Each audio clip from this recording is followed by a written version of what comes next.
Hey, welcome back to the channel where you learn technical analysis, which will put you ahead of the market and see what Bitcoin is doing all in one go under 5 minutes. So let's get into it. What we were talking about yesterday. Keep referring to the previous videos, but don't get too overwhelmed from what you see in front of the chart right now. It's quite simple. We've got the liquidity zone that was formed on the knot. Thomas Bulkowski's Encyclopedia of Chart Patterns will teach you about knots and the liquidity zones they form. Then we've created this is Bitcoin, by the way, and sorry, it is Bitcoin on the 4-hour chart. One candle equals 4 hours.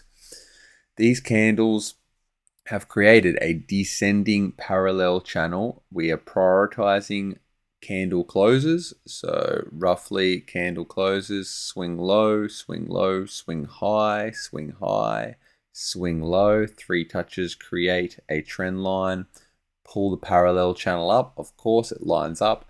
Most of the time they do.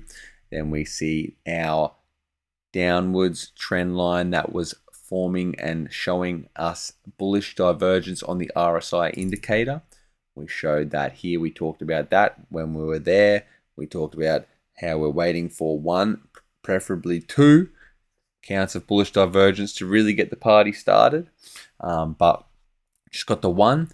And then we had the CPI news yesterday, which bursted the price up above the range high. So you got a wick high, and now you can see that it's being respected. The range high is being respected because resistance has been flipped into support. A lot of people be longing here. Actually, let's check the funding rate and see. A lot of people will be longing here. Hopefully not. Hopefully the funding rate's red. That would get me even more bullish. What we're looking at right now is it's starting to flip bearish. So we're starting to see some red down here.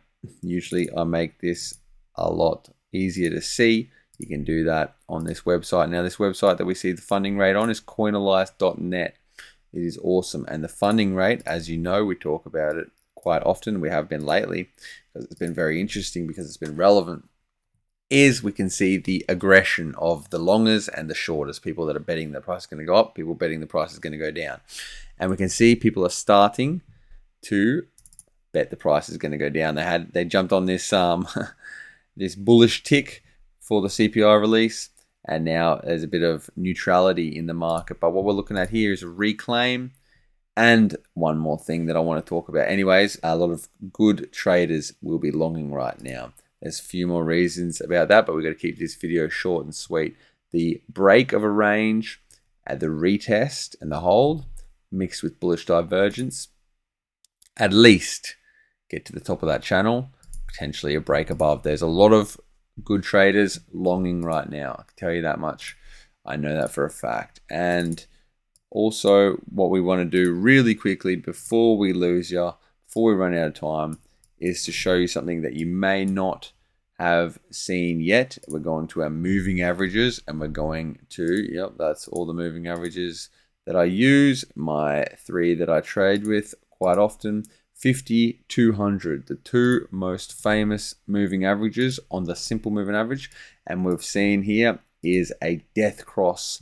The 50 crosses below the 200 on the weekly chart. So it's a weekly death cross. So we've recently had a daily golden cross, which is the opposite to a death cross. We've recently had a daily golden cross on Bitcoin, but higher the time frame, stronger the signal. So that's not a good sign, but it won't take long to reverse if Bitcoin does indeed keep this upward movement going. That's 5 minutes. Peace and love. See you on the next one.